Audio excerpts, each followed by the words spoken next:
Hello again, my friends, and you are my friends, and welcome to your Hump edition, your Hump Day. It's the cure for all things Hump Days. It is Talking Town's match day preview. It is a Wednesday night, the day after the night before. And as always, on a Wednesday, when we've had a Tuesday fixture, we will dedicate the first portion of the show looking back at what transpired. And what did transpire was something absolutely magnificent. Well, it was in the end. It wasn't for a large portion of the game. It was half. It was part of it was will we blow them down? And we did in the end. 3-0 winners at home to Cambridge. So I'm going to ask the contributors and you, the live chat, to get involved. Have your say on your football team. Who stood out for you? Who played well? Who didn't play well? If you've not yet seen the match day reaction, do check it out. It is live on the channel right now. Live fan reaction following last night's win at the feet of Sir Ralph outside Portman Road. In fact, for some of the video, you can see the fans spilling out, and there's chants, there's all sorts of things going on, which we absolutely love to see. It's a live chat. Good evening, AD. Good evening, Adrian. Hope you are both well. Gino is here. Good evening to all in the Blue Army. Lee Brown, welcome in, Lee. And still, good evening. Hope you are well. Ross Smith, last night was like a training exercise, attack versus defense. A very important 3 points now, 23 up from last season. Similar games. Adrian, great night coming good. Great night, coming good to win match at the end of matches, sign of champions. Great comment, love that. Mike D, all manner of different people live and in the chat. Oozle wants his Discord invite. Oozle, I do apologize. I will get that to the community tab this evening. I'm going to write it on my bit of paper right now, so I do not go off to bed having not done it, because you want to be a part of that Discord action, Oozle. And why would you not? For those that are on the Discord, to be a part of the Discord, in case you're sat at home wondering, hey, what's this Discord? How do I get a part of it? You have to be a Talking Town 5th stander. And how do you become a 5th stander? By hitting the join button on YouTube or heading to the Ko-Fi site. And it is some great chat right now. Before we went live, there was a chat involving myself, Beep, Kevin Keats, about Marcus Harness, Connor Chapman. Ben Moore was obviously mentioned because he mentioned Marcus Harness last night. A really good conversation about opinions on a player and what we think about it, how we see it the day after. Just a really, really good conversation. So, in fact, Kevin Keats is here in the chat. Kev, get your comments in, because I have written down. I didn't have it on the sheet of paper beforehand, but I have written down Marcus Harness, Connor Chapman. So, if you do want to come on and have your say, you are more than welcome to do so. You know that. But we will discuss it as well as we head into the evening. Before we go any further, we're 3 minutes in, and I've yet to show this, and I'm disgusted at myself for not doing it earlier. But it's, of course, our live league table. Isn't she beautiful, Town fans? Isn't she wonderful? Plymouth are in top. We'll let them have that for just for a couple of weeks or months or moments. We'll decide Plymouth when we take it back. Don't worry. Second is Ipswich Town, of course, the mighty Tractor Boys, or Super Blues, depending on which name you go by for the club. Wednesday and third, 23, a 4-point cushion between us and Wednesday. That's kind of 2 games. No, it's not kind of 2 games. It is 2 games. And it's always nice to start building up that cushion. What are your thoughts on the league table then? 12 games in now. Obviously, Morecambe. We play Morecambe at the weekend, who are currently sat bottom. And then Lincoln after that, who are in 15th. So another good couple of weeks to potentially stack some results, stack some opportunities to further those 4 points. Who knows? Let me know what you think in the chat as I introduce our first contributor, Queen of Hearts, Amy Down. Bang fucking on. And that league table is bang effing on. Second, Amy, 4 points in us on Wednesday. It is a beautiful sight, isn't it? Almost perfect. Almost perfect. It would be nice if we were top, but didn't outplay well for us yesterday. Plymouth getting their late win, I think it was, wasn't it, against Wednesday? So Yes. Kept Wednesday back off our backs a little bit, and pulled, and we obviously pulled closer to them as well. Yeah, this is it. And obviously, you mentioned the Wednesday Plymouth result there. Does that put our Plymouth result into a little bit of context for you? That that not only have they beaten us, they went and then beat Sheffield Wednesday. Well, I was thinking about this earlier, and the fact that we understandably we were disappointed not to have won against Sheffield Wednesday, and then the defeat against Plymouth, which was actually a cracking game, even though it didn't go our way. And we made mistakes, and we were insisting back then that we needed to learn from it, and that we were making too many in-game management mistakes and things like that. And surely the 2 games since then has proven that we have learned from it and that we can keep going. But I was thinking, like, my argument for anybody who says, any game at this stage in the season is a must win, or if we don't beat Portsmouth on Saturday, we may as well give up on the league. For me, it's way too early for us to be doing that. But to saying that, so I was thinking earlier, like, no team ever goes a whole season without losing. And I was like, oh, I wonder what Wigan did last year. So I had a look, and by this point in the season last year, they'd lost 4 times. And that Plymouth win was our defeat, was our only defeat so far. And I just think, yes, of course, there's stuff to talk about and to be worried about. There was briefly, but hopefully we've all grown a bit of confidence after these last 2 games. But I think keeping it in perspective a bit as well is that you're absolutely right. There are other very, very good teams in this league, and Plymouth are for certain are one of them, and Sheffield Wednesday are the others. So for those to be the 2 games that we didn't win 3-0, then surely that's fair enough. I'd have rather lost 2-1 against Plymouth than 2-1 against Cambridge last night. Yeah, obviously a big game is Cambridge for you. 3-0, comprehensive winners in the end. Just before we bring in a new voice to the platform, Dan Smith joining us for his first ever show. Looking forward to hearing his thoughts. What are your thoughts after last night's 3-0? I've definitely got the family bragging rights. My cousin texted me before the game. Maybe I've always got the train to games because it's a Tuesday night one. Where do I park? So I gave him a few tips. I hope he got home safely. But I haven't gone and bragged to him yet. My whole I've got 3 cousins. I've got 4 actually, but 3 of them are boys, and they go to watch Cambridge all the time. So I will definitely have to drop a few messages and finally say we've beat them in the league at last. Now we've got a win against them that counts. And of course, I think I was watching your match reaction show, and it's really interesting that to see quite a lot of the comments were giving Cambridge so much credit for the way they defended, and I think that's absolutely fair. Even their manager said that. He said something along the lines of, we could visit Portman Road in 10 times, 10 times, and we would only get 1 win. And he said, I think we used up our luck last year. And I think he's right. They do see us as the bigger club. And I think you and I were talking about it before the game, weren't we? Actually, I think we don't give them enough credit. But last night we did, because we held fast and we kept going. And as somebody's just said in the comments earlier, we kept the patience both on the pitch and off the pitch. We knew this was going to be a tough game, and we kept going. Thank you, Ben, by the way. Which one? Because they're both singing your praises in the chat. Aston is getting a lift to work with the Cambridge fan tomorrow. He suspects he won't be getting a lift home. Aston, don't worry, the 3-0 victory will just carry you home. It will float you all the way back to if only that was true. Now, joining us live, as I say, new voice, Dan Smith. Dan, how are you? Oh, you're on mute, Dan. Take yourself off mute, my man. There we go. Are you there? I still can't hear you, Dan. We'll just drop you back out a second. Give me a minute. Let me see if I can work some magic. No. Try it your end again. If you have to come back in, go back in again. But if only it did work like that. We're floating ourselves home on a 3-0. I was last night, to be fair. I didn't get home till late. Obviously, a delayed kickoff, 8 p.m. Amy says we don't give Cambridge enough credit. We don't in the way they play, but certainly, again, last night, Amy, questionable time-wasting antics. Oh, not again.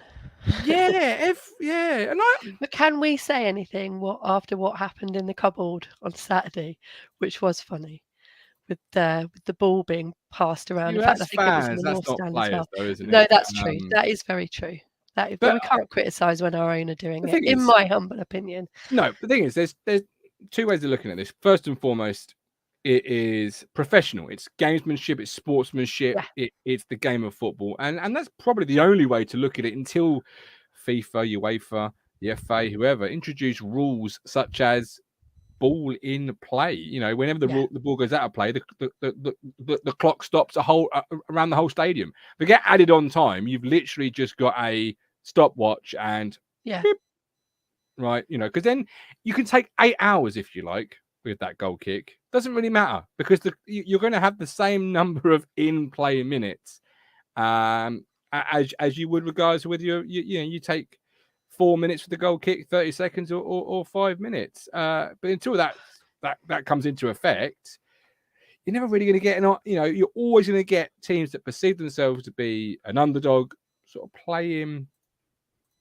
to the to try and decrease the amount of in-game minutes. Adi said it was great to see Cambridge fans doing a fire grill. They didn't have far to go, did they? This is it. Bang on the money, Mike. Every time a ball is in play is 55 minutes. Wow. There you go. Exactly. And I see that for fans because it must be a really frustrating thing because you pay to see the ball in play. You pay to see the football and of course in it. But you could take the positive in it as well, in that these teams just don't know what to do about playing against us, and this is their way of doing it. Cambridge probably would have taken a draw last night, so of course they're going to play for that. And I think what we have to do is make sure we keep our heads and don't let it bother us. Don't let that stop the momentum that we were clearly building all game yesterday. So yeah, of course it's annoying, but I don't think it's ever going to stop. I love that message just there about gamesmanship. It's not sportsmanship. But I mean, I never played football when I was little. Unfortunately, I didn't have the opportunity to, but I'm pretty sure it's what all young boys get taught when we were all playing on the school fields and things like that. Yeah, you go down, don't you, to get a penalty and things like that. Connor Chapman against Plymouth. I was famous for it. I was famous for when I played even men's football.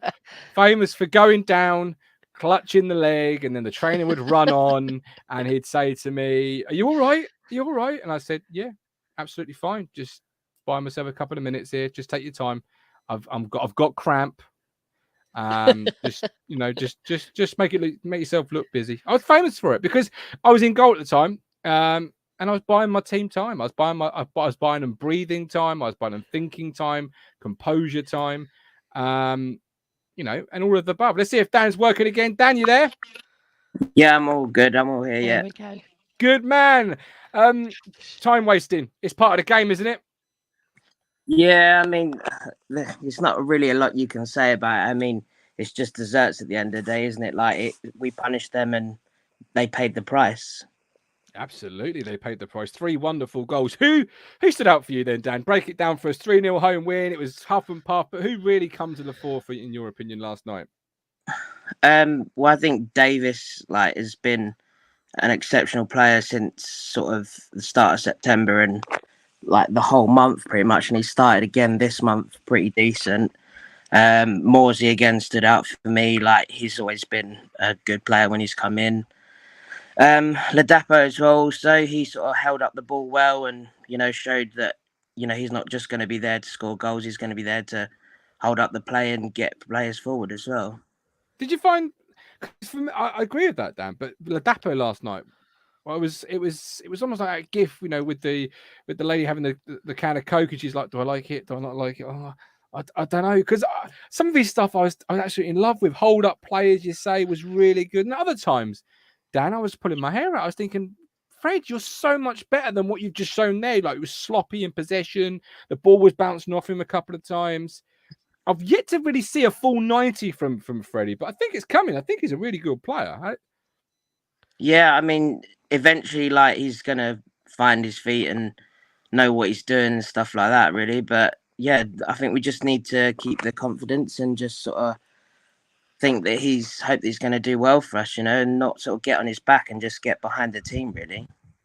Keep the confidence is a great comment there from Dan Amy, because obviously as a striker, Big Freddie, he's going to be ruled by goals. But again, on last night's fan reaction show, immediately after Cambridge Big Irv, our Saturday referee, giving his opinion.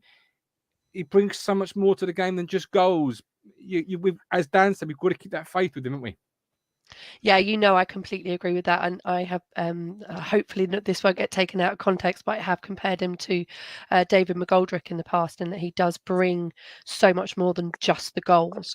And of course, it's wonderful to see him on the score sheet because that is ultimately what we judge him by. But I just think he's hardworking, he's everywhere.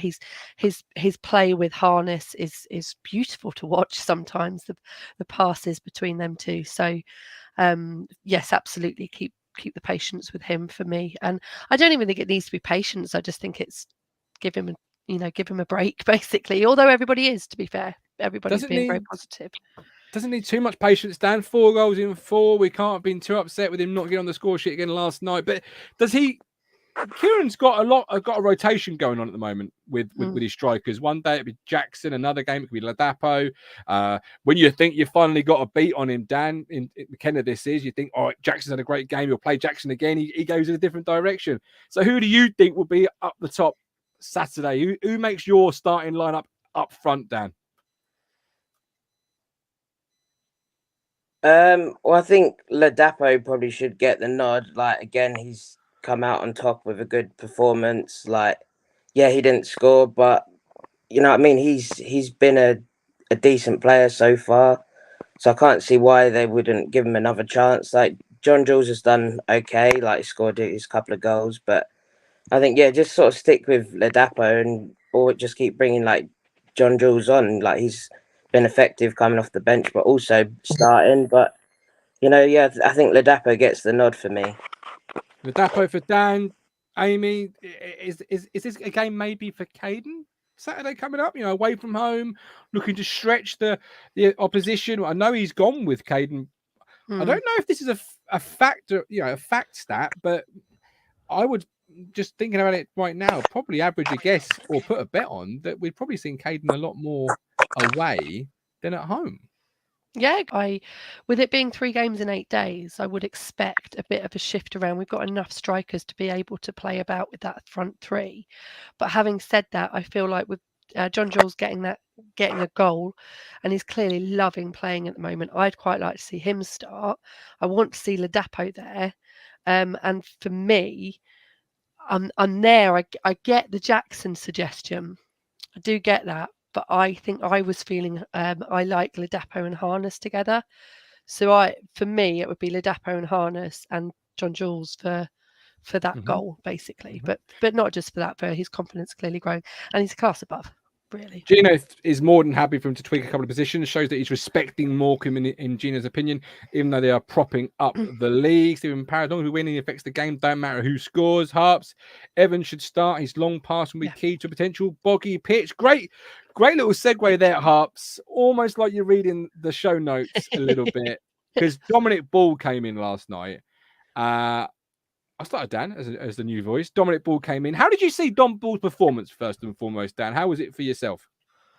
I mean, it was about average. Like, it wasn't great, but it wasn't amazing. But he did the job that he needed to. Like, obviously, it's not going to be a sort of Evans or Morsey, but do you know what I mean? He came in and done the job that he needed to at the end of the day, and that's all that we can ask of him. Like, when these players come in and they get given their chance, that they sort of, they put out their heart and soul in there and they do the job, Absolutely.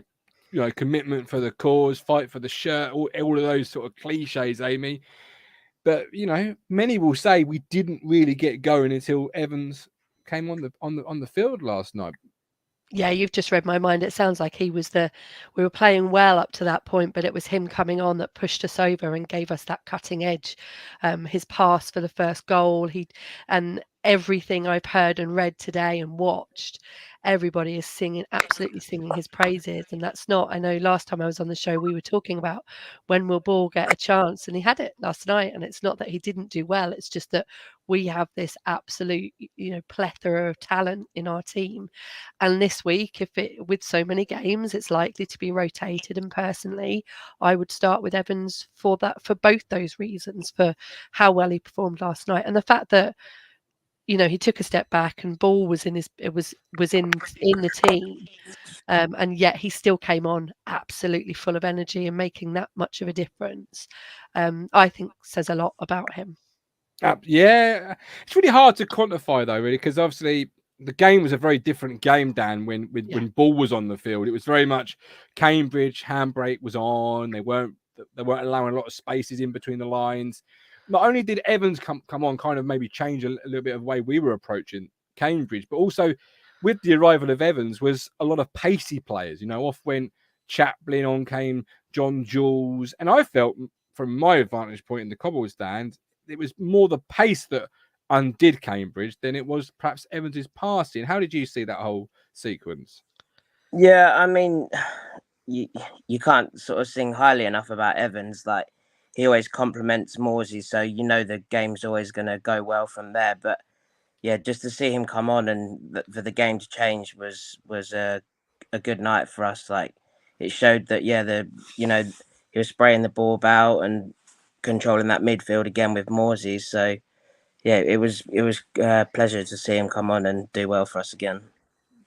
Oh yeah, he's playing some just tremendous stuff. He really is. And as I said at the start of the show, we had some conversation in the Discord. Chapman, Harness, Chapman. If we look at Sofa score, Marcus Harness is rated 7.1. Connor Chapman is rated 6.4. I actually felt live that Chapman was performing better than Marcus Harness. But how did you see it, Dan? They were probably about the same in terms of the game. Like, Chapman was okay, probably had one of his more sort of off nights, wasn't sort of in the game as much as probably he'd like to be. Harness, again, probably wasn't one of his better games, but he tracks back, he gets the ball, and even going down the wing and stuff, like he knows what he wants to do and what he tries to do, and it shows that, we brought him in for a reason and he's doing the job. Yeah, great point there. And Stephen says nobody gets less than a 7 for him. Emerson says Harness better than Chappers. Mike D thought Chapman was a little off it, Harness more involved. Great points. Not one to disagree with them. I haven't got any stats to back up my opinion other than what my eyes were sort of telling me at the time, Amy, which was not that Harness was playing any worse than Chapman or Chapman was playing any better than Harness. More than I've got a comfort level with Connor Chapman where I always think we're 1 second away from something magical. Yeah, agreed. He's the one we trust in, isn't he? And I will never ever forget Morecambe away. That was just such a special day with him. The way he was playing that day was incredible. But I agree. I think that he's our safe bet. But actually, weirdly, I think Harness and Ladapo are probably likely to create more together. Ooh, okay, why?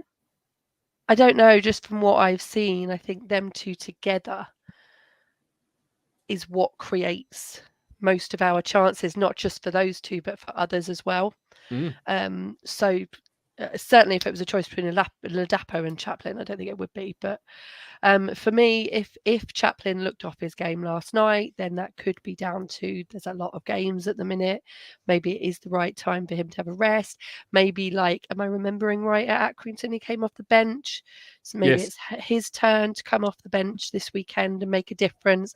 Imagine him and Jackson coming on like a bit later on if we're struggling to score again like we did yesterday, because we did struggle to score there last season as well. So it would be interesting just to, like, exactly like we did last night, wear them down, and then once we get past that, we'll be able to show our quality over theirs, because I genuinely don't believe that the way they played against us last year, they will not be able to match the Ipswich of this year. Definitely not. Oh, that's a big claim by Amy. Dan, do you agree with it? Do you buy into what Amy said in there?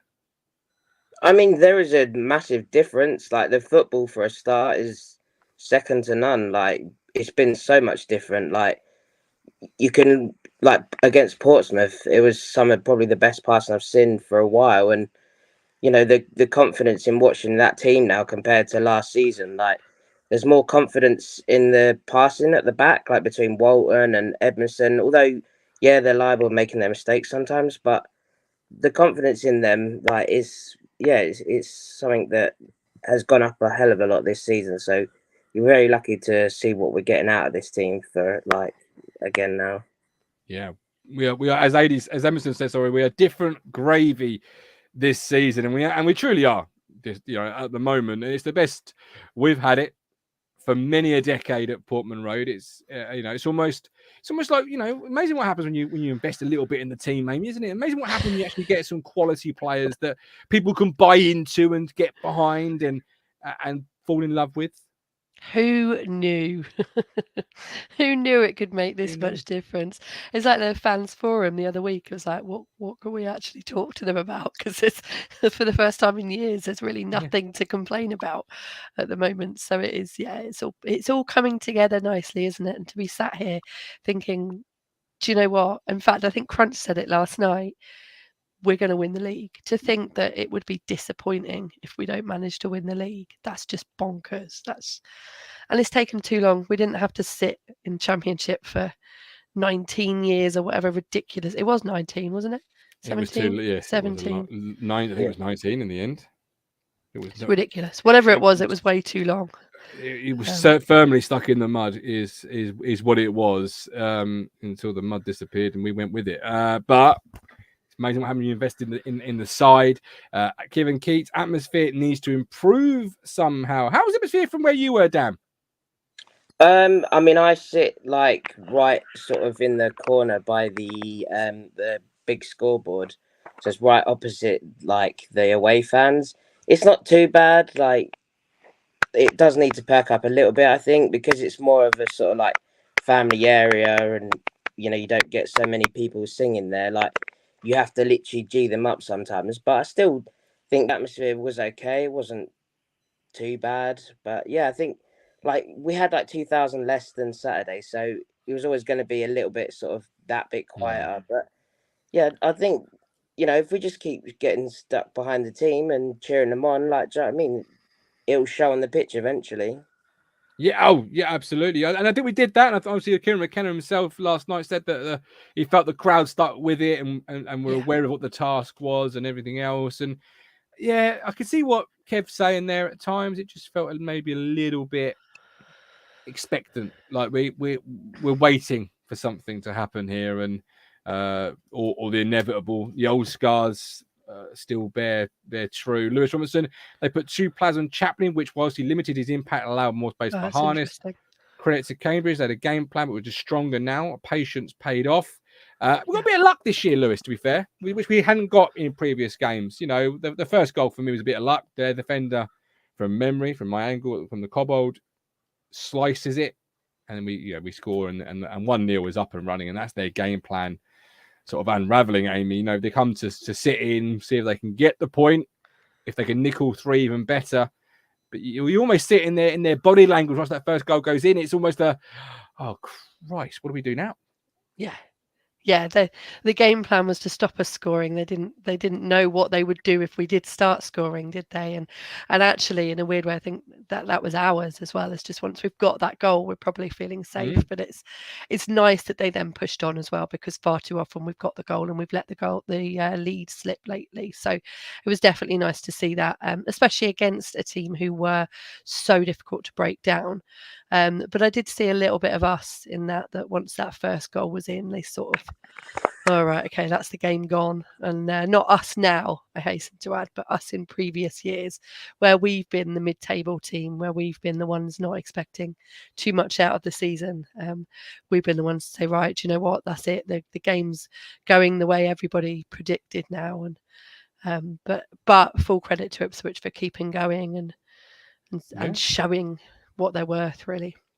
Absolutely. Kevin Keats was the Pommy vlogger, and you can't hear the North Stand. Andy Barrell, great credit to Kay and his staff to get Carl plan at the play. We thought he was absolutely. We'll come to Carl just a memento. Lewis, atmosphere been really good the last 2 games. The positive from last night was that the crowd remained patient. We're making luck. Last season, a deflected cross would have fallen to nobody. Now we're getting men in the box, which creates mistakes by presence and pressure. 80, you must have a good view of the bloody brilliant view, 80. I was literally right behind Carl Edwards. The video you've been seeing all day online, I am there, but elevated. So, the I moment think I'd have jumped over from where you were sat. I'd have jumped on him. you knew the keeper was in trouble because his feet weren't moving fast enough with the ball, and you were thinking, "This is him." It's that split second of Absolute beauty. goal. Brilliant, absolutely brilliant.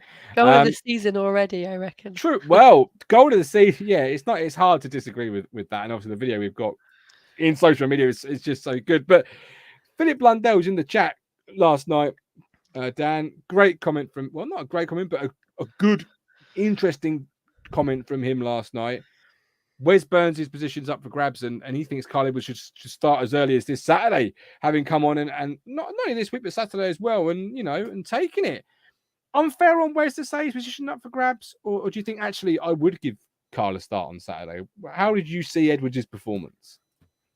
I mean, yeah, he took his performance well. Like, he came on and scored what he needed to do. And, yeah, I think Wes was a little bit off of it last night. And I think, yeah, he needs to, like, when he is playing, he sort of needs that, bit into him. Like, look, you need to buck up your ideas because, Edwards isn't just going to sit back and let him take that position that whole time. Like, he came on and done well for what he done. So, I don't see that there's any argument that why he shouldn't start on Saturday, really.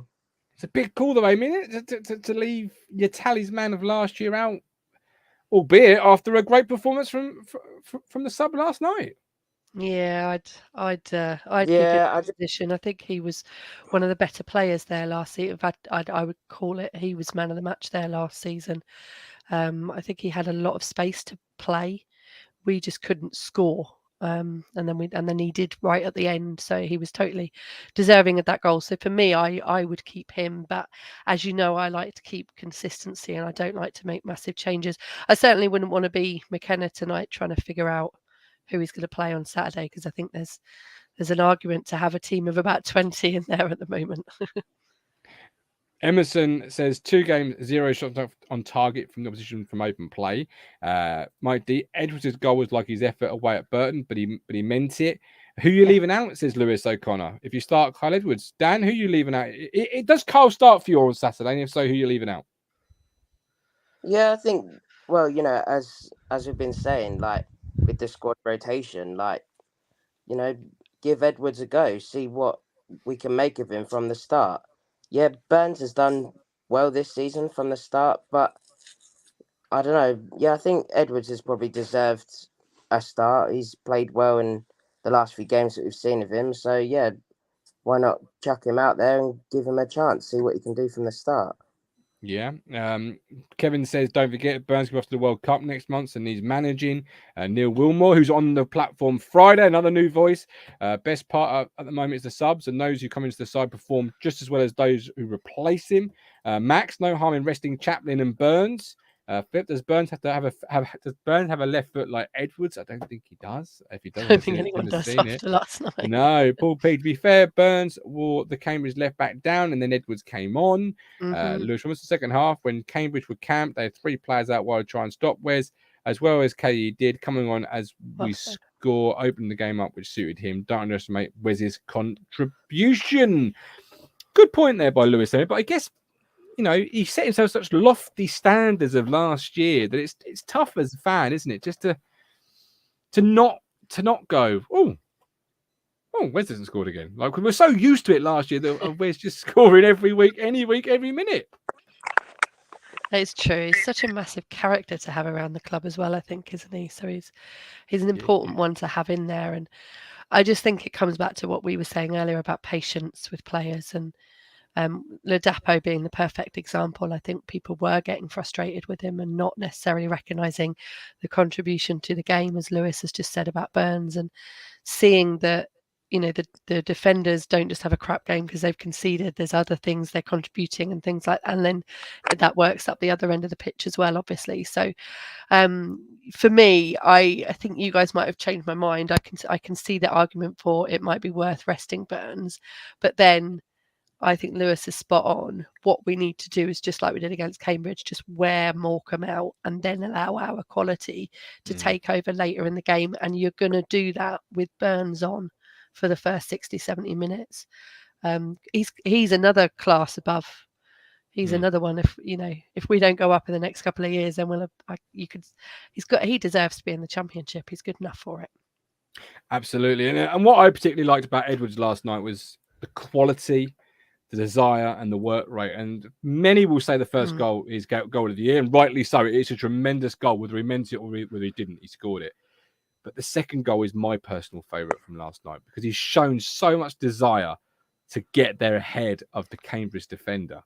And then when he gets there, it's not just the desire to get there, it's the quality to wrap his boot around it and just guide it into that bottom corner that's left the keeper absolutely no chance. That's one of my favourite goals of the season so far. It's a real quality, individual piece of quality. And that's what you want from your subs, the desire, the quality and the creativity. And Mike D, would I still loan Eduardo out?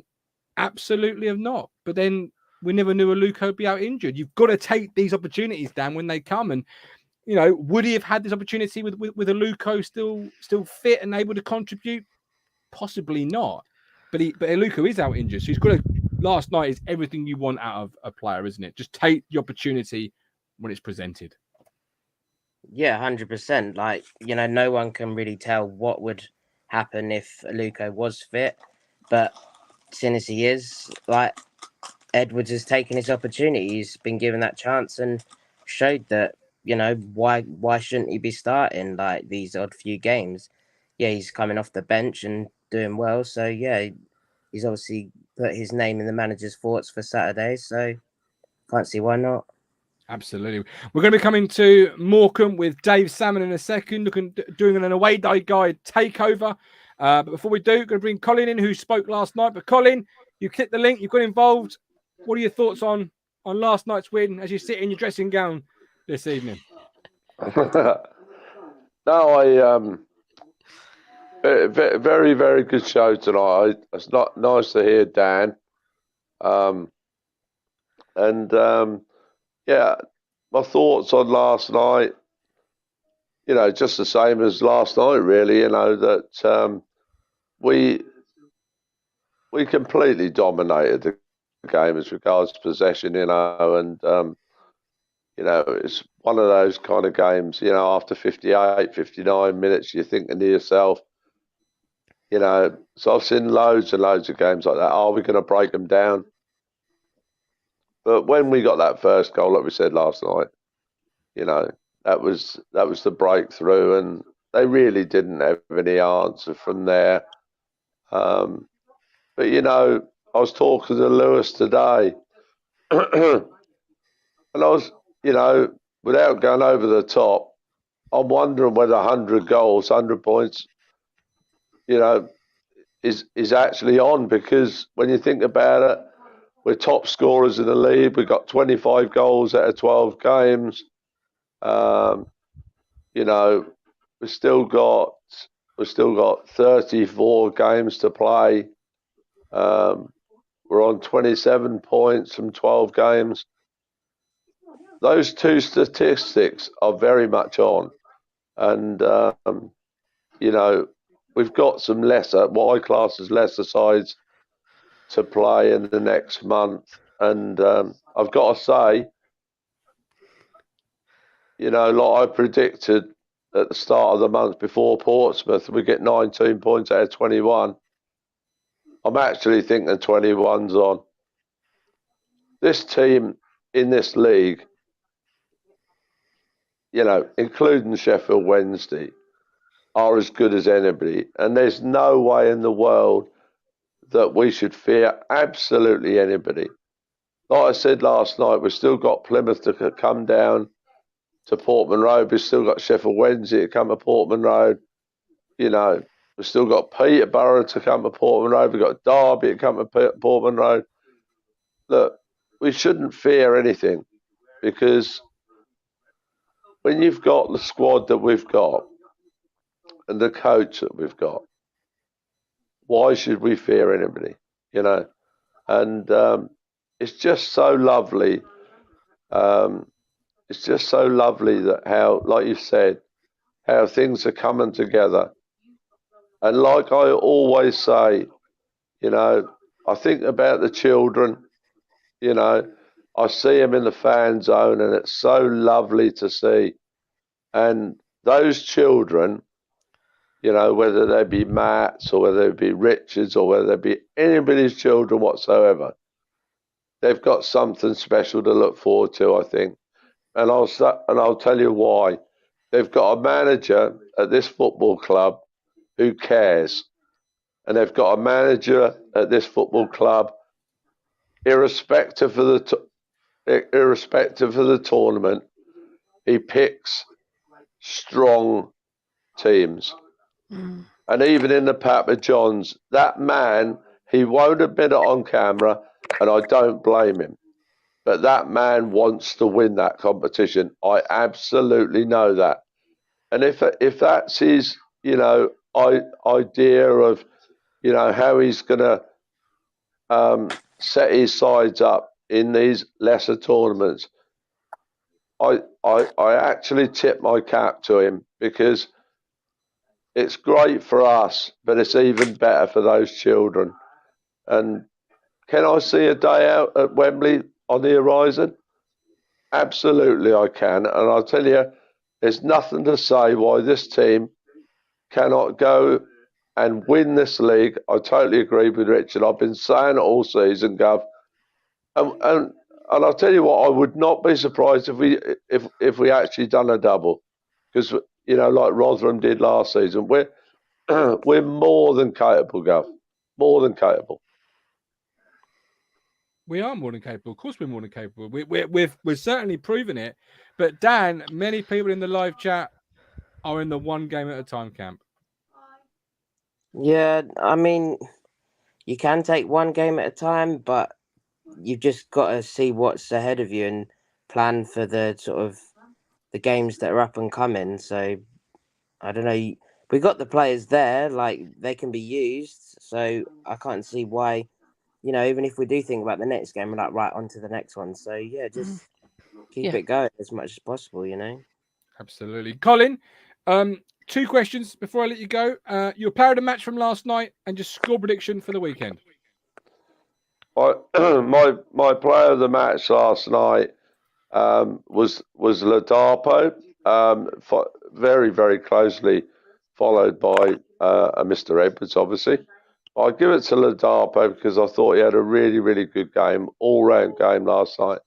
And my prediction, like I said to Hawks before the Cambridge game, I gave him 2 predictions of the Cambridge game and the Morecambe game coming up. I said 3-0 to Hawks last night, and I predicted 0-3 on Saturday. I went for 2 3-0s. I'm predicting 3-0 at Morecambe, and I would be absolutely amazed if we don't come away from that place with 3 points. Because, not being funny or nothing, I'm not being disrespectful. I'm never disrespectful to other clubs. Never. I'm not being disrespectful to Morecambe, but like Cambridge last night, they're not in the same. They're not in. Well, they are in the same league, but if you know what I mean, if you know what I mean, they're not, as regards the squad. They're not in the same league as our lot. And Kieran, he'll analyse all this like he does every game, and he will get that right. He will pick a side more than capable of winning that game. And, you know, like when we went to Sheffield Wednesday, you know, we was really surprised of, you know, Jackson starting this kind of thing. He'll know right now. I think he'll know right now what that 11 for Saturday will be. I really believe that. I really believe he'll know that right now. He won't wait till Thursday or Friday thinking, oh, you know, shall I play Carl? Shall I play Wes? Kieran is an absolute student of the game. He's fantastic at what he does. And I'll tell you what, he got a little bit of stick the last about 3 or 4 or 2 or 3 weeks ago with his substitutions. He's proved in the last 2 weeks how how very, very good he is tactically. And he's getting, and I said at the time, he'll learn on the job, and he has learned on the job, and he's getting better and better with every week. Bless him. I'll tell you what, I would absolutely hate it if that bloke left this football club. I'll tell you, he don't is a, speak it into existence. Just leave it. Just leave it. Don't speak it, and then hopefully it will never come true. Do not he's even as good. the air. He's as Gov. He's as good a coach as we've had at this football club for a long, long time. But he's equally And I'm not won anything just yet. So let's not anoint him now, but let's not breathe it into existence either. Gov, I'm trying to make everybody feel, you know, even that little bit better than we felt even last night.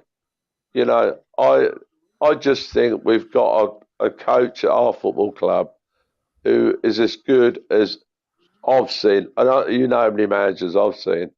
He's as good a coach as we've had at this football club for a long, long time. I'm not going to say since who, because that would be unfair on Joe Royal, that would be unfair on John Lyle, that would be unfair on George or whoever.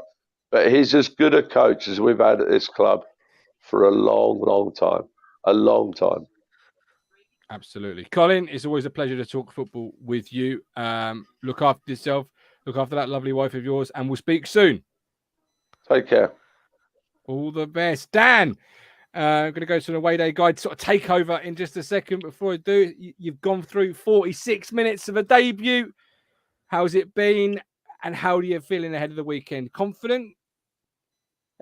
Yes, it's been different. Like I've always been watching this show for a while, so it's quite a pleasure to come on to here. And Thank you, Dan. I can't see why we can't go into the game feeling confident. Like we're on a winning run, and we're playing some nice football. And Morecambe might be bottom, but we shouldn't take them lightly, and just give them a bit of respect. And the football showing who's the better side on the day. But I think 3 points is definitely the one that we want.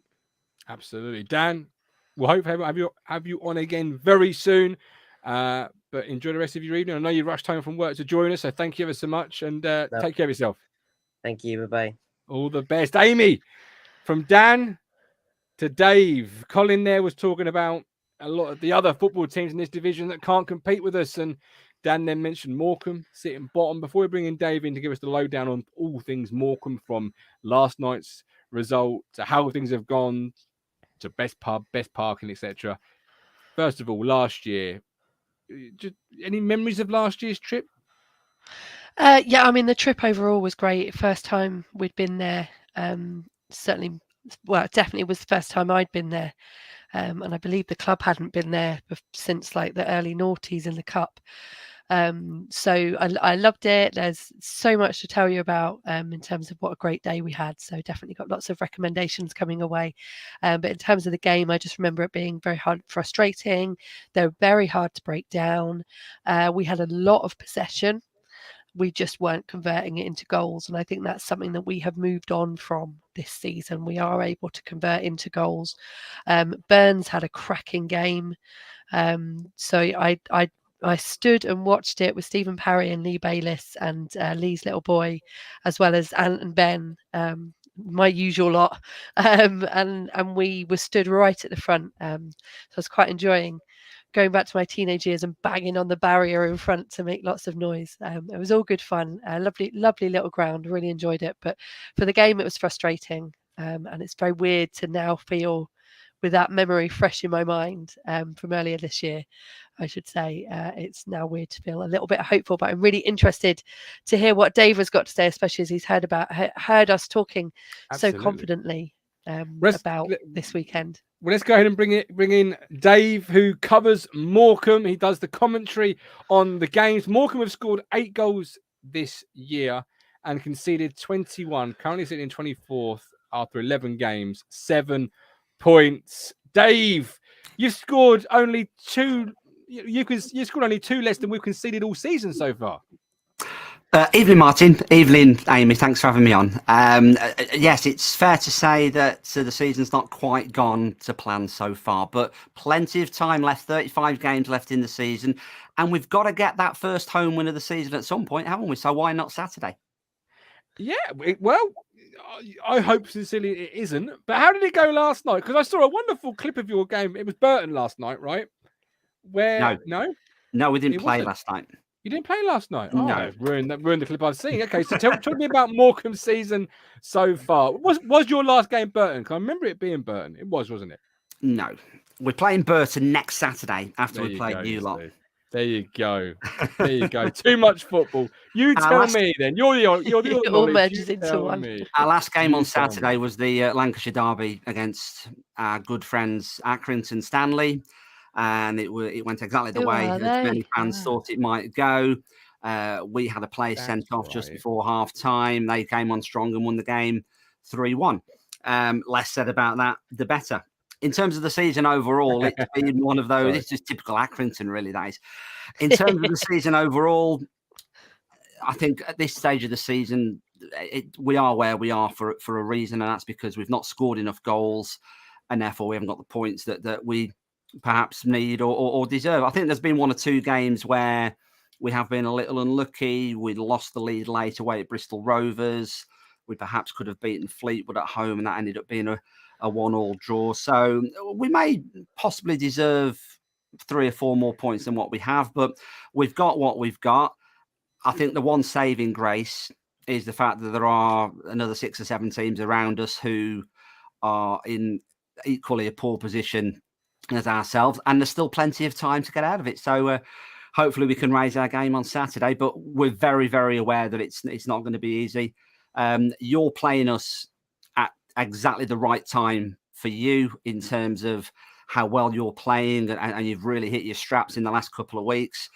You're playing us, as far as we're concerned, we're playing you in the worst possible situation, both on and off the field. We've obviously got issues on the field, goal scoring, conceding goals at the back, and we've got some significant issues off the field as well, which obviously can't be helping matters. So it's going to be an interesting game on Saturday, that's for sure. But we've got to win at home at some point. I would take a scabby 1-0. You batter us for 90 minutes, and we scab a late winner. That would do us nicely.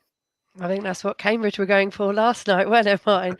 I think previous to your game against Accrington, you had a home game against Cambridge and you lost that one. Is that right? We did. We lost 2-1. We've lost our last 3 home games, actually, Amy. Sheffield Wednesday were absolutely terrific, and they comfortably beat us comfortably 3-0. We lost 4-0 to MK Dons before that, and they're down in the bottom 5 at the moment, and I think we made them look a bit better than what they are, but that they will pull away from trouble. There's no doubt about that. I think they are still a good team. And then a 2-1 defeat a few weeks ago against Cambridge. Yeah, so we need that home win sooner rather than later. And you got Burton soon, didn't you? That's what I hear. We've got Burton, this weekend. Nice, actually. Yeah. I'm getting pelters from the chat here. Absolute. I've had an own goal. I'm intrigued to see what the video was that you saw now. It was Fleetwood. Search for it. It was Fleetwood. It was a team that played in red, and I know that they were more. And we're both on the coast as well. The right part of the country. Yeah. And for those that are not aware, there was a show with me and Dave out, which you can listen to now, where we preview Morecambe versus Ipswich. And off air, we were talking about Burton. So I've got Burton in my head, saw a team in red play Burton, and I just thought that must have been Morecambe. Never assume. Make an ass out of you and an ass out of me. But clearly the ass out of me. But no, I hope you do pick up some points, just not starting this Saturday, Dave. A couple of comments coming in, a couple of questions. We love that from our live chat. Mike D says, were you gutted to lose Greg Lee? Personally, I was. Yeah, I'm glad to hear that he's had a good start to his Ipswich career, and we're a bit gutted that, kind of mixed emotions, really. We'd like to have seen him back on Saturday. I suppose, in a way, we are glad he's injured, so he's not going to feature. But we welcome him back, I suppose, at Portman Road later on in the season, and I hope he has a good season for you guys. And Leif Davis, of course, as well, came through our academy. Almost a forgotten player, really. Didn't get anywhere near the first team when he was with our academy. Went to Leeds, obviously flourished, had a good loan spell at Bournemouth. And, obviously you signed him in the summer, which we are grateful for, because I believe we got a sell-on fee as a result. So every penny counts when you're in our position. So thank you very much for buying him. You've just pinched one of my answers. Writing We do that a one quiz down. of former players who did for both teams, and I honestly thought I had you both with Leaf Ah. Davis there. I'm gutted. You would have had me. Don't play left back though, Amy. That's the thing, isn't it? So This is it. You would have had me, but Davies paid to cover the football team. So, That's like, very true. you know, Davies the oracle of all things Morecambe, just not when they're playing Burton. Lewis Robertson, question in hindsight: would you guys have cashed in on Stockton in the summer to invest in more depth in the squad? I think the answer is yes. If somebody would have paid the right money for him, somebody scores 26 goals in a season. He was the second top goal scorer in League One. He scored a couple of belters against you, if I remember correctly, as well. So his stock, if you pardon the pun, was high. The problem was in the summer, it all got a bit messy because it looked for quite a bit of the close season as if he was not going anywhere, didn't want to go anywhere. I don't know exactly what happened, whether his agent got in his ear, whether there were late bids. I think it's a bit of a combination of a few things, really. And it came to pass that he wanted to leave the football club. The problem was that nobody was prepared to bid the money. I know Fleetwood came in with a couple of low bids. I believe they were about the 100,000, 120,000 mark, which is absolute peanuts for somebody who scored 26 goals the season before. It's a ridiculous offer, absolutely ridiculous. So there's no way the club were ever going to sell him for that. I think they were holding on for more money. Those bids obviously then didn't come, and the transfer window closed, and he remains a Morecambe player until at least January. So would we have cashed in? Yes, I think we would have done. We would have wished him all the best and hopefully utilised the money, but it was quite simply the bid didn't come that was high enough. So we had to keep him. You can't sell the family silver cheap, can you? It doesn't matter what business you're in. It's as simple as that. No. Well, you're talking to Ipswich fans. We have a horrible record for doing exactly that. Were you surprised then at the low offers for what was a really hot name in League One circles? You know, as you mentioned, double-digit goals, really tremendous first year with yourselves, and you know, I'm surprised at that personally, because I would have put him. We were surprised.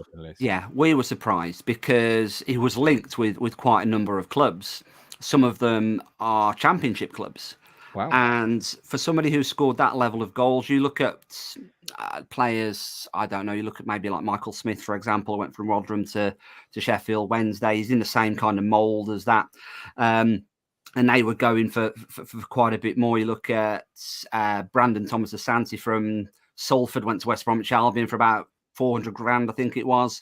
And he didn't really have a fantastic record in League Two. So obviously Cole's a bit older, he's 29. So obviously that does play a part. But yeah, there was I don't think there was any club that came in for him anywhere near our valuation. And our valuation isn't over the top in any way. It's just that we didn't get the bids. So he's still our player.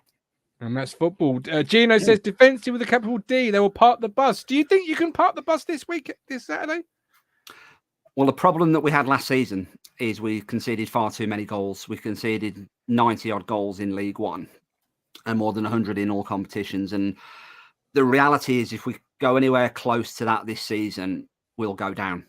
There's no two ways about that. So that statistic, coupled with the way our manager likes to play, means that we have had to be a bit more defensive or at least try to be a bit more defensive this season. It's had mixed results. We've played a back three / a back five for large parts of the season. Some weeks it's worked better than others, but I can see what the manager is trying to do. We need to be a bit more solid at the back and hopefully not concede as many goals. I think it's just the way our manager likes to play. You will have all of the ball on Saturday, whether you call that a parking of the bus, whether you just call it our low block. I suppose it's it's individual opinion, isn't it? But yes, you will have possession. We will defend, and we will try and hit you on the break, and we'll try and create those chances and hopefully soak up that pressure. You've got top goal scorer on 3 at the moment, which is Jensen Weir. Kieran Phillips in second on 2. So which would suggest they're your two Danger Men, how have they both performed early doors? And what should we look out for as Town fans this Saturday when listening to your wonderful commentary?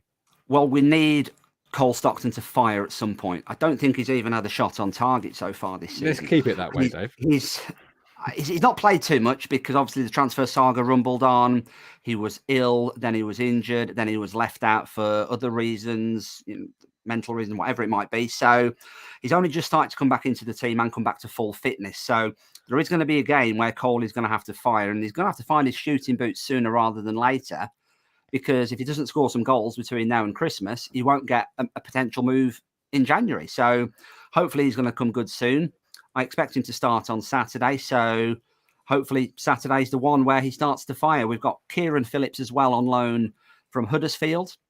He's only scored twice in about 8 or 9 games, but he's a real great potential talent. Likes running at defenders, playing through, slipping through, try and beat your central defenders for pace. And the 2 goals he have scored have been absolutely terrific. Jensen Wheeler is a midfielder.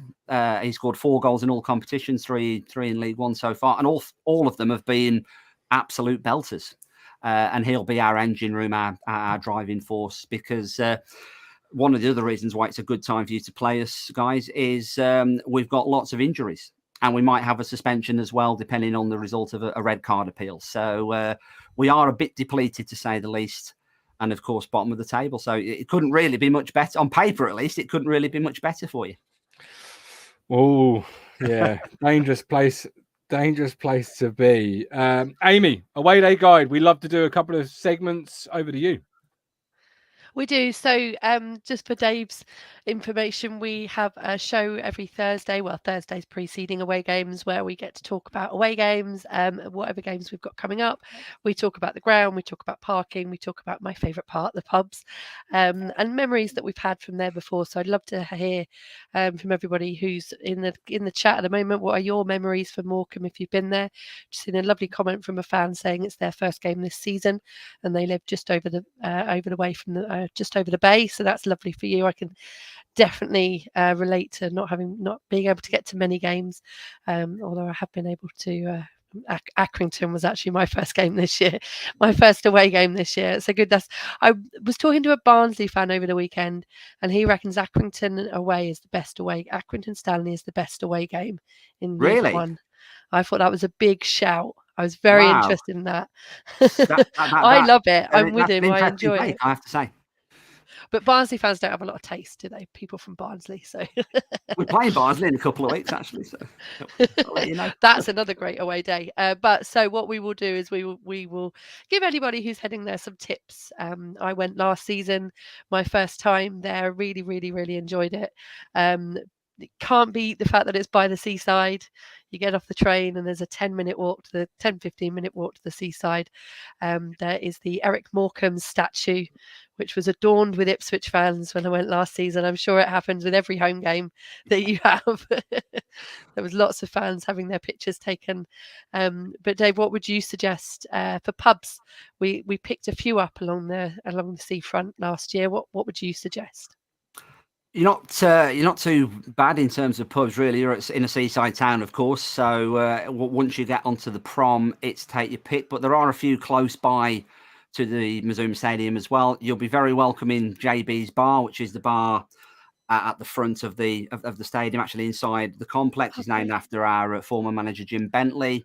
There's a pub directly opposite called the Hurley Flyer that welcomes away fans as well. That's a Marston's pub. And as you come in, if you're coming in by car or by coach, you'll drive past the pub a couple of minutes from the ground called the William Mitchell, which again, they welcome away fans and you'll get a nice pint in there. If you fancy a walk to the prom, if the weather is good, and of course the sun always shines on the Lancashire Riviera, obviously. If you turn right out of the stadium, it's about between a 10 and 15 minute walk, depending how fast you go.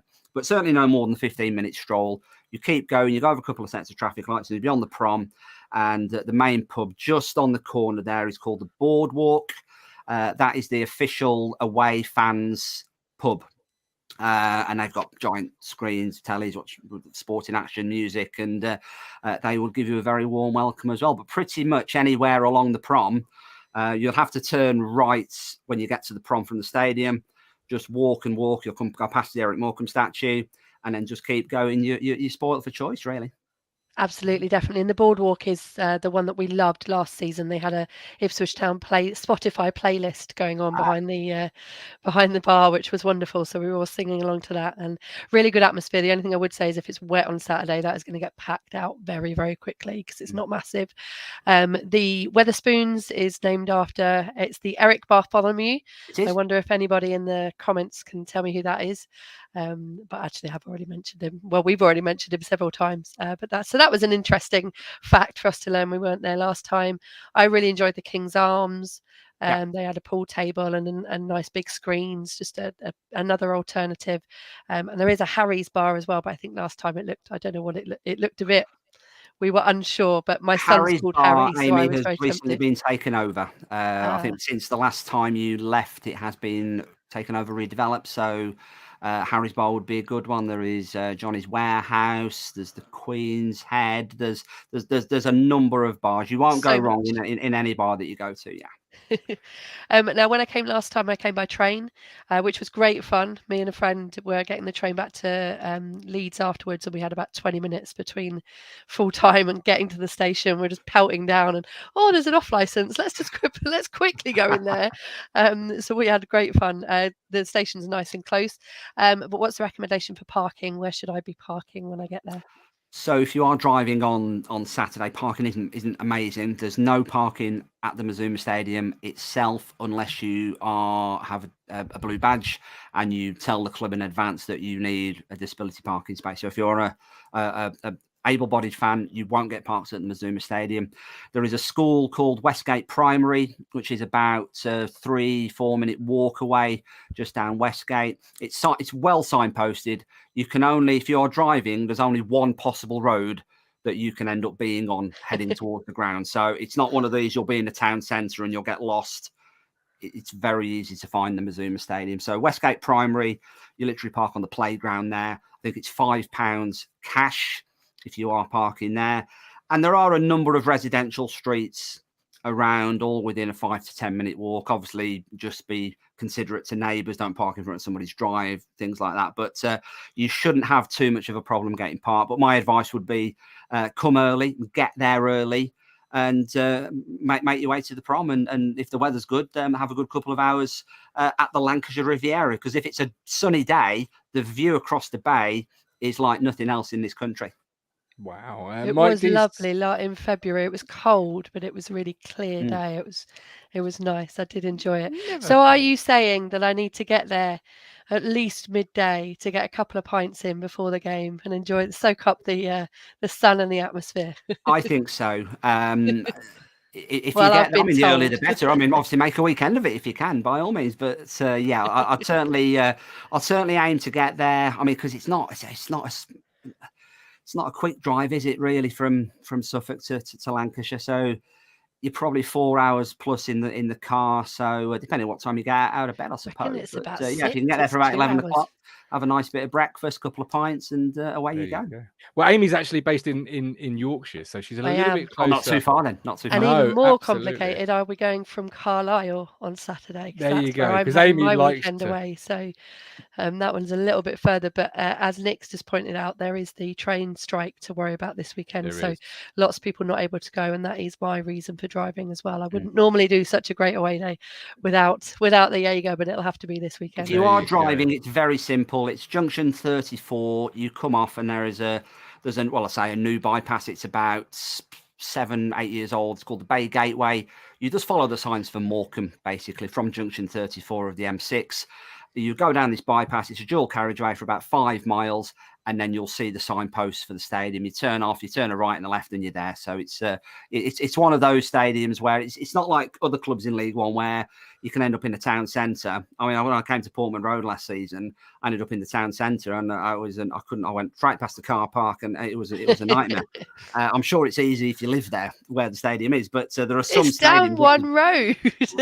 I know that now, but he didn't know that then. He didn't know that. But yeah, it's very easy to get to. And as far as I know, although there are the train strikes, I don't believe there are any roadworks certainly not in the northwest that should slow you down. So you should be okay if you are traveling. But the advice, as ever, is get up early, get in the car, and get here and enjoy the day. Enjoy your day Hopefully out. not the Perfect. result, though. Well, we'll see about that. But before we come to the last segment of the evening, 130 watching on YouTube alone. Can we hit the like button on YouTube? Mike D, what's Oracle Gov's favourite thing about Morecambe? I like the tower where they film Strictly Come Dancing. That's what I really like about Morecambe. It's Blackpool. Yeah, I knew that. Yeah, I knew that. Look at that. We did not rehearse that bit at all. We did not. Me and you. Pig got the comedic chemistry there. That was great. I love that. Oh, brilliant. Right. Final bit, Amy. That was a joke, by the way, for those at home stressing. That was, I will stress, that was a joke. I was like, Martin's had a research clanger again. No, I've had Mike's coming on the screen for a while. I've been thinking it over in my head. I've been thinking it through. Amy, over to you. I don't know why you're passing it over to me. I'm trying to think. Do you want me to talk? Should we ask about the playlist, or shall we go on to score predictions? No, it's the player connections. Oh What have we gosh, got? yeah. What I have we got remembered. to end the show, the player connections. It's me versus Dave. Well, I've had me. Oh, hell. I've had me. I'm usually lovely terrible at this, moments. Martin, to be honest, but we'll give it a go. I've got you playing Burton last night, mate. So I mean, between us, we're going to be, Oh, I have got him on there. There was a name mentioned in the comments earlier and I panicked. Need to trust myself. So I have got 1, 2, 3, 4. I've got 7 players. 2 have already been mentioned. So we're going to pull them out of the competition. I'm going to give you 5 positions and you're going to take it in turns to guess who the player is. And then so we'll take it in turns and then the 5th one's there for a tiebreaker if we need it. Okay. So I have got a keeper, a defensive midfielder. I think this one was a central midfielder. I've just got midfielder there. So 2 midfielders and a winger. So keeper, defensive midfielder, 2 midfielders and a winger. So the idea is I make a 5-a-side team of them. This is obviously a bit of a lopsided one today. Keeper, two midfielders, and what's the other one, Amy? We've got a keeper, a defensive midfielder, and 2 midfielders, and then a winger. Okay. Where's Burns as the winger? Nope. I'm just going to throw darts at the fucking board here. The You're not allowed to look back through the goalkeeper, comments either. I think the goalkeeper, is it Scott Loach, the keeper? Great shout. No way. Did he play for... Did he really? I'm pretty sure we had this conversation last year as well. I suppose he was second, third choice. He came on loan at the very first season we were in League 2 after we got promoted out of the conference. So it'd be 2008, 2007-8 season. I don't think he played more than a handful of games, but yes, he was here. 2 appearances, apparently. 2, right. And then 5 years later, he became a club favourite for us. It was he was an Ipswich fan when he was little, so it was a bit of a boyhood dream, that one. I'm going to say the player I used up on last year's away day guide, which was Timani Duragaraga. Well done. Dave, what is the correct way to say that? Timani Diagaraga. Diagaraga, not far And off. we really wish he was still playing for us. He was one of the. He was given a free transfer in the summer, and personally, I understand why our manager got rid of him, but personally, I think he could have still done a really good job for us. I have liked to him. admit, I don't remember much about him. We did too. He had an injury when he under Mick. He came on loan from Leeds and an injury. He was okay in a couple of appearances, but the injuries really hurt him here. But that was it. Goalkeepers, we've got Loach, got Tamani there. Who else have you got there, Dave? Because I'm drawing blanks. Well, I can look back to my research for when we played you guys last season. So I did cheat ever so slightly. And the name that came out was Shane McLaughlin. Yep, great shout. The Bronx Hustler. Shane And he's got a chance of playing on Saturday, actually, because we are desperately short him. He's not featured much. He's not started in the league this season. He was a regular last season. He's not started in the league this time round. He's on the transfer list. Again, in my opinion, quite harshly. But we are desperately short in the centre of the park, so he has got a good chance of at least coming off the bench on Saturday. Okay. So we've got a couple in the side at the moment that did play for us. I think he played for us when he was in the youth squad, and he did turn pro with us, but then went on to, I'm sure I wrote it down if I can find him. Signed pro, made his Ipswich Town debut in a 2-1 EFL Cup second round defeat. Are we shocked? Away at Crystal Palace. No, I haven't said who left us in 2017. So that was an interesting one. So you've got another midfielder. Are we really shocked if you don't get this one? And a winger who has already been mentioned in the comments. I think the winger is Dylan Connolly. Yeah, Good shout. Who I'm not sure if he ever got in the first team for you, but obviously we got him from Northampton in January. He's very, very fast, very pacey. So and he has a chance of starting on Saturday. He will at least come off the bench, and hopefully he can scare you with a bit of raw pace down the right side. So yeah, Dylan. Okay. Great shout from, I think it was Mike D in the comments. He played for us between 2014 and 2016. So I'm trying to, was that the not Joe Royal, sorry. No, it was Mick. It was Mick. That was Mick McCarthy, yes. I was trying to think who was a manager when Harry was born, but yeah, Mick had a couple of players he brought in that didn't really feature. If I say Kindy, it was a winger. We brought in as well. He had a couple he brought in, just trying to sort of, some would say that was his thing, wasn't it? He would either make some incredible signings or just absolutely bollocks it up, basically. Sign of the times, though, Amy. Really, just rearranging the deck chairs of the Titanic. Some would call it. Just trying to see if we could come up with something out of nothing. So who's the last one, then, Amy? True. Who's the last one? So the final one was one. I'm really shocked that you haven't got him. Let me give you some clues, because this was the one I knew before I'd even started checking them. He is a 33-year-old midfielder. He joined us from on loan from Fulham in 2016. He made 10 appearances and scored 2 goals. In 2020, he joined Morecambe from Gillingham, played there for a year and was released at the end of that contract after they were promoted. So I know he played who for Morecambe. You got him? Yes, well, I think so. Is it Ben Pringle? It is. Well done. Absolutely stonked that game, Dave. Well done. Brilliant. There you go. Yeah, he didn't have. He played a part in our promotion season in a couple of years ago. He wasn't a regular, and he didn't set the world on fire, but he played a part. So yeah, it's a good argument for having someone with experience in the side, isn't it? I think. I mean, obviously, I don't know a lot about him, but we've got Richard Keogh, and I think some people are a bit like, why? But I think it's having that experience. Sometimes you do need that, and especially in a season when you go up, that's when you want it. Absolutely. Keep somebody. Keep everybody else going through the difficult times. So sorry about that, thank Martin. you, Dave. That was wonderful. You're not going to invite me on again, are you? I'm sorry about that. It's all right. You're showing the class between the paid professionals and the rookies. That's all I can say on the matter. But as score Dave predictions. has won, I would like to recommend a song to go on our jukebox. Yes, good shout. In honour of Morecambe away, inspired by one of the comments again tonight. I think we need to have "Bring Me Sunshine." It's the only selection that you can make, Amy. It's the only choice. I will add that to the jukebox after the night show in honour of you there, Dave. Congratulations. What a winner. Thank you. Gov, the Chris Kamara of Talking Town. I don't know about that, Jeffrey.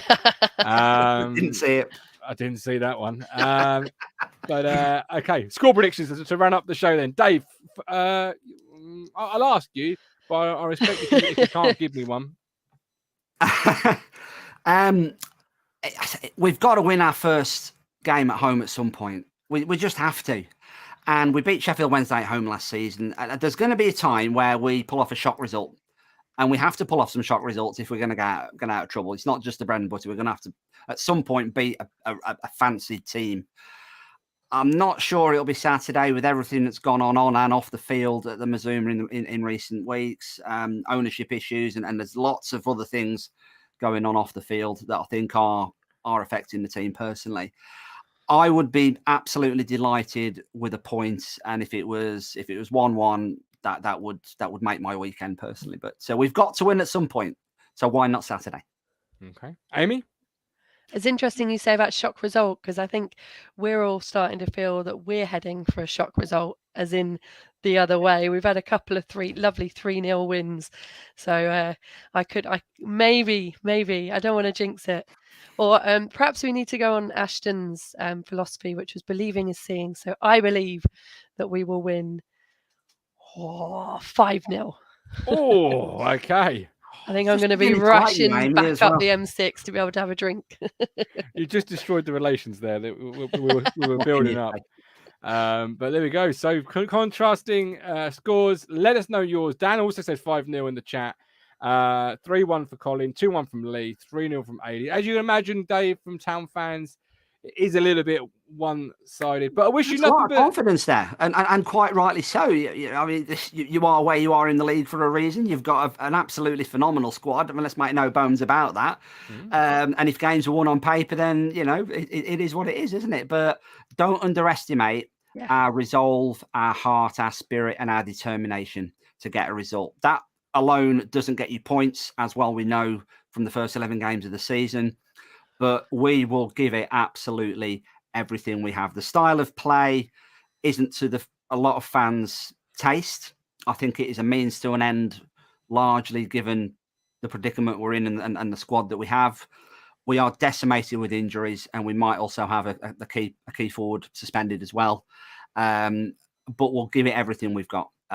One thing we can guarantee is the warmest welcome of the season that you'll have from an away fan's point of view. So I'm sure all the Tractor boys and girls will have a fantastic day or fantastic weekend, and you're very welcome to the Mazuma. Hopefully on the pitch we can pull off a bit of a shock.